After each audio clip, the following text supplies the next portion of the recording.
Your HQ postgame is presented by SoFi. Break up with bad banking. Download the SoFi app. And this is the one they had all been waiting for.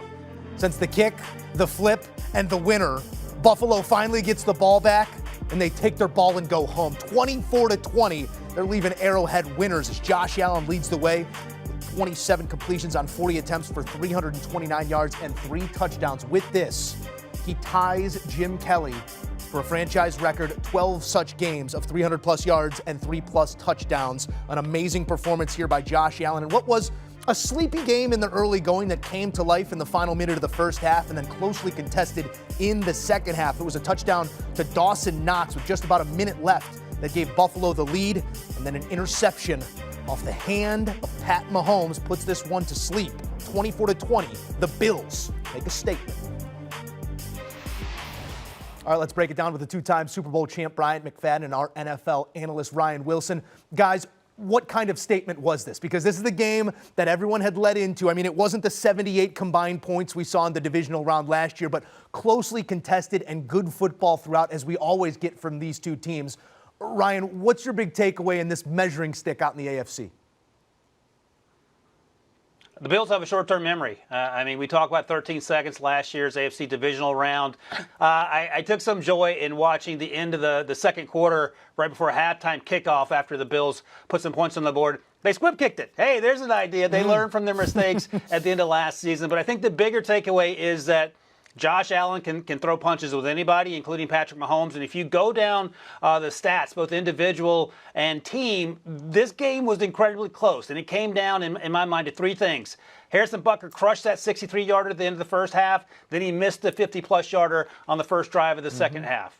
Then the 2 interceptions by Patrick Mahomes, one in the end zone on the very first drive of the game, and then, of course, the end of the game interception that you just mentioned. And that was the difference. It was 24-20. Vegas had the Bills as a 3-point underdog on the road in Kansas City, no less. It ended up being 4 points, or favorites, the Bills were. So I think this is going to set up for what we were probably going to see at some point in January. And the good news for the Bills is that now they have a leg up on the Chiefs in terms of that race for home field advantage, because that's going to be a huge turning point in the playoffs once we get there. It's a little early in Week 6, but this is the first step in that direction, and an incredibly huge win for the Bills after what happened last January. But let's not forget, about a year ago, they went into Kansas City and roughed up the Chiefs in a regular season game as well. No question. I think the biggest takeaway for me, guys, is when both teams are fully healthy, the Bills, they're the better team. And they're the better team not just because of who they have at the quarterback position, but their new pricey new teammate, to say the least, who they spent all the money on to get, really is the last missing piece they needed to have on the defensive side, and that's Von Miller. He had 2 registered sacks today, but when he wasn't sacking Pat Mahomes, he was making things difficult for Pat Mahomes. And this is a team offensively. Remember, the last time the Bills saw Kansas City, that 13 seconds was all about Tyreek Hill. He's no longer there. So that deep threat they always had to prepare for is no longer there. And we saw a difference scheme-wise in how they attacked the Kansas City Chiefs. So when you can put pressure on Pat Mahomes, rushing only 4, you're able to drop more guys into coverage to minimize the throwing lanes. That can really help you out. And we saw that today, not to mention the turnovers definitely played a big part in this win for Buffalo. But like Ryan said, we saw this before in the regular season going back a year ago. When everything is in the middle of the table, can they come out and prevail? That's the big question now, and that's what we have to wait and see. Kansas City's last regular season home loss was that game against Buffalo last season that you mentioned there, Ryan. Buffalo comes in, they get the win again here against Kansas City, and it sort of begs the question, did they overcome more than just the Chiefs here on this Sunday? B-Mac, you kind of gave us a glimpse into your power ranking there that you do now have the Bills in front of Kansas City.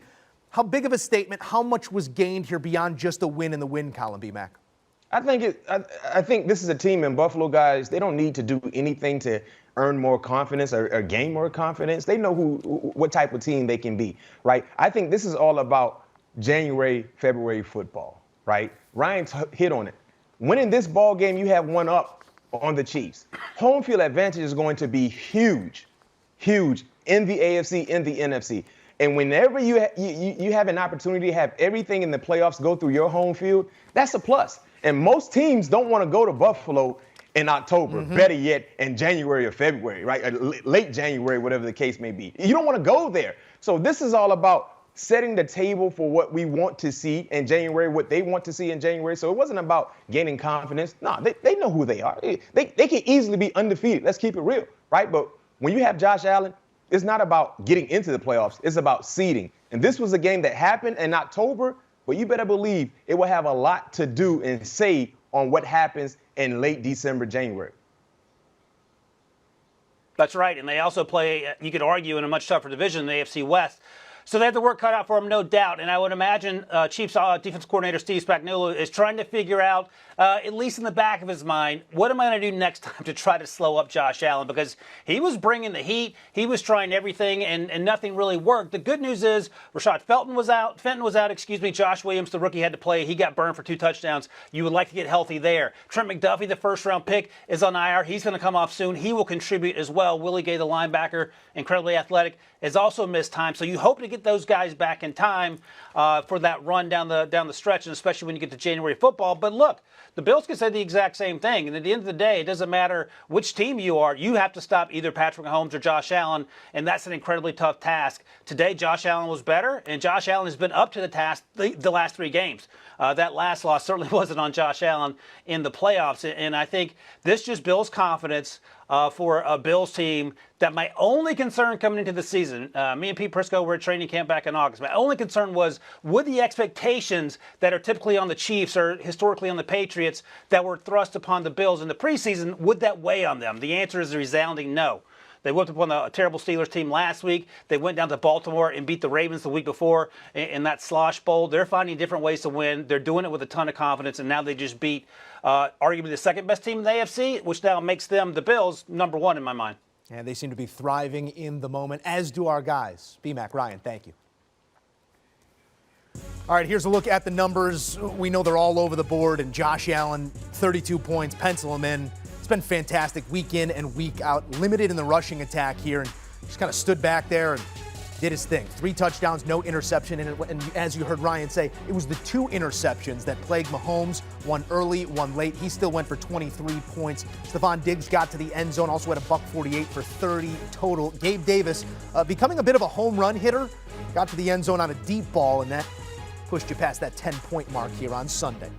Do you want a sports network that delivers everything that matters about the game? The highlights, the picks, the instant analysis, no yelling, no fake debates, no politics. Hit the subscribe button and never miss a moment.